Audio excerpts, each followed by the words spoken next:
How's it going, everybody? It's your boy Pixelated Pat, and I welcome you back to another episode of our Pokemon Gaia Nuzlocke. Today's episode covers a pretty important story beat since it involves yet another meeting with the evil team of the game, and I was pretty excited to take on this section of the game as well.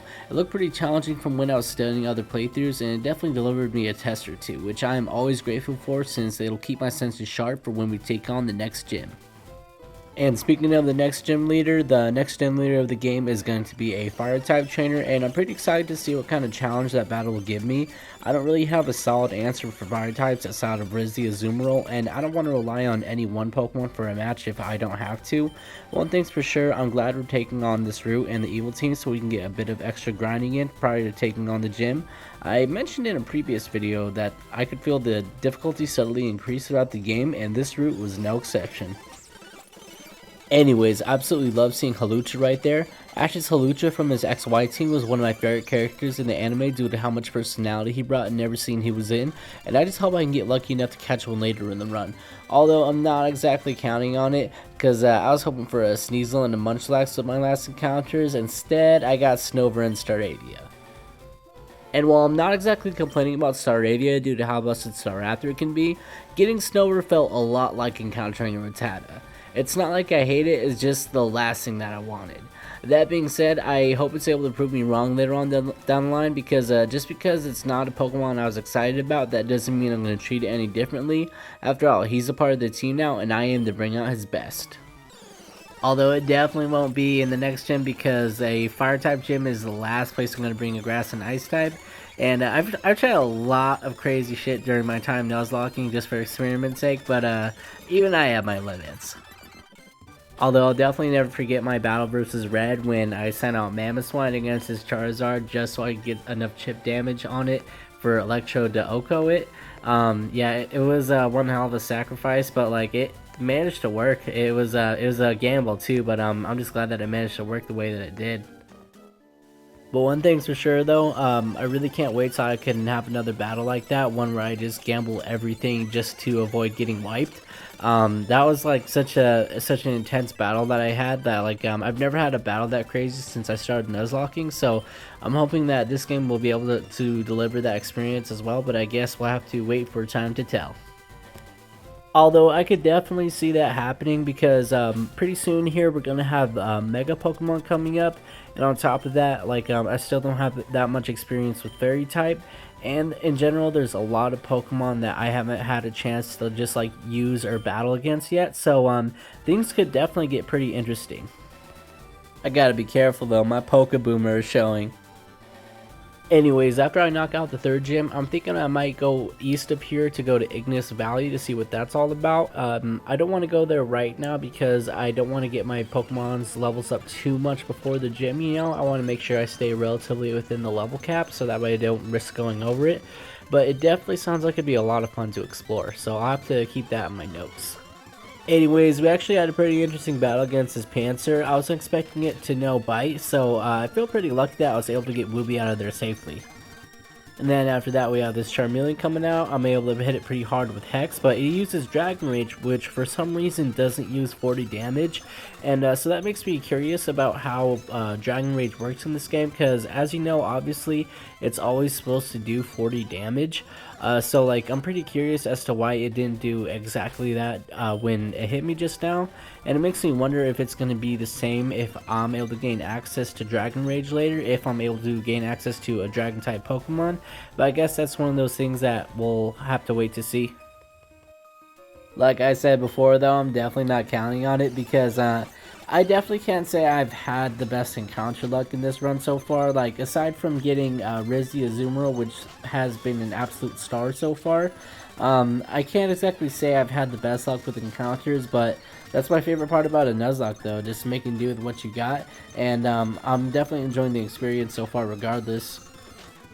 And speaking of the man himself, we got him here wreaking havoc on some bird Pokemon, and he is about to take control of the episode because I've been keeping him in the back foot because I didn't want him getting too many levels before the gym, because I figure I'm going to have to rely on him a little bit, and obviously I don't want to get over leveled before I'm able to face the gym leader, but I was able to use him a little bit in this next section, so I'm pretty excited to show you guys some of the havoc he's able to wreak.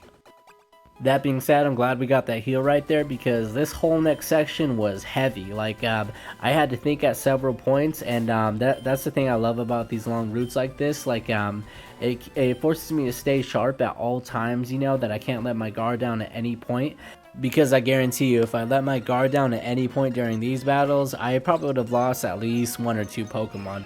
For example, right here, I wasn't expecting the Xatu to have Omnis Wind, so I'm forced to immediately switch and give Elisa a little bit of the spotlight. But she takes a pretty heavy hit too, but luckily she's able to take Xatu down in one hit.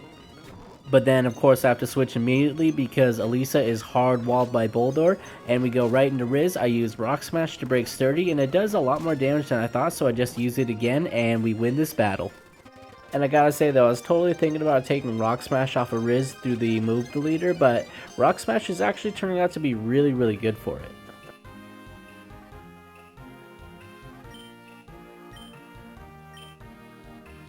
Gotta say though, I was actually kind of disappointed that we didn't get to take part in the double battle right there. I feel like right there would have been the perfect opportunity to participate in a double battle with the rival against the evil team, but I imagine it might have been a little bit difficult to program.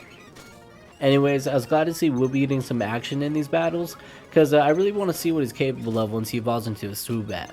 I'm loving that it gives me access to a Psychic type attack, so here's hoping that we can see his best as the run continues.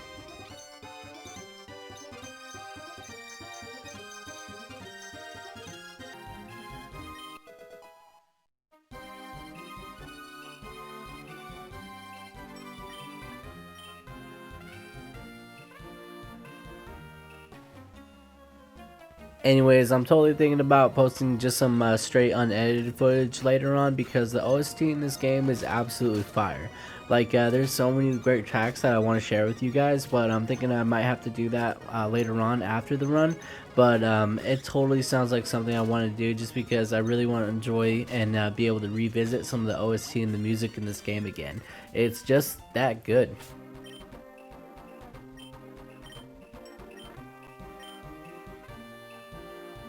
Hey, you guys want to know something cute though?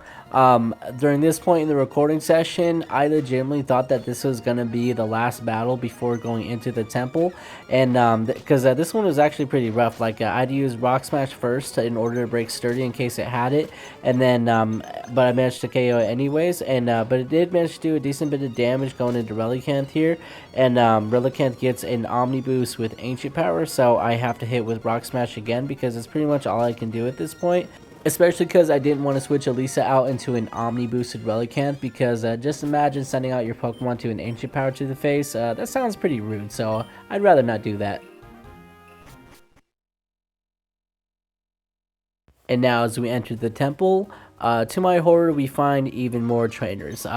Luckily, I didn't end up battling all of them, even though that was my intention, because that's always my intention every time I play a Nuzlocke. I don't know every single detail about this game, so I didn't know that going the way that I did after this battle would lead me to the final part of the event. So it's just something that I'll have to just deal with, and hopefully if I end up running this again, then I'll have to 100% it. Gotta say though, of all the awesome pixel art that went into the battle backgrounds and the terrains of this game, my favorite has definitely got to be the Rocky terrain so far, because just looking at it, something about it just screams DS pixel art quality, and the fact that they were able to pack that into a GBA game speaks to the skill and quality of developers that were involved in this game.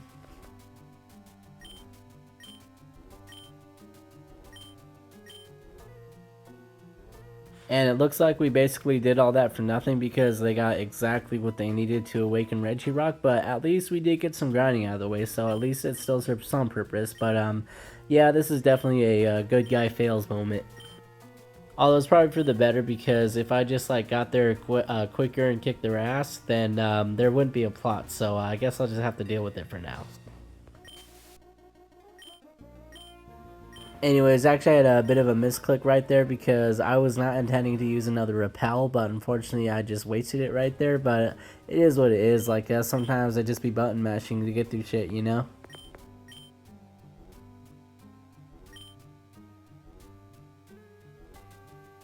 But shout out to the developers though for not making us climb all the way back down to the mountain to get here to the Pokemon Center to activate the next event. I really got to give my kudos to them for that. Anyways, we're meeting up with Professor Redwood real quick to discuss some of the events that have been going on in the story so far.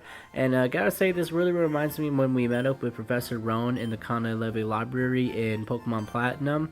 Definitely gives off those kinds of vibes. Gotta say though, I really love the way this run is shaping up so far, and I'm having a lot of fun with it. I can feel the difficulty steadily progress as the tension begins to rise in the story, and I'm really enjoying the story beat here where Professor Redwood recommends us to battle against the gym leader here in order to prepare and train us for the trials ahead. It really gives it a shonen anime vibe, and there's nothing I love more in a run than that. Anyways, we're just about getting to the end of the video here, so I just want to say thank you guys again to everybody who's been taking the time of the day to check out the channel. Don't forget to leave a like if you subscribe and enjoyed the video, and I'll see you guys in the next one. Thank you guys for making all of this possible.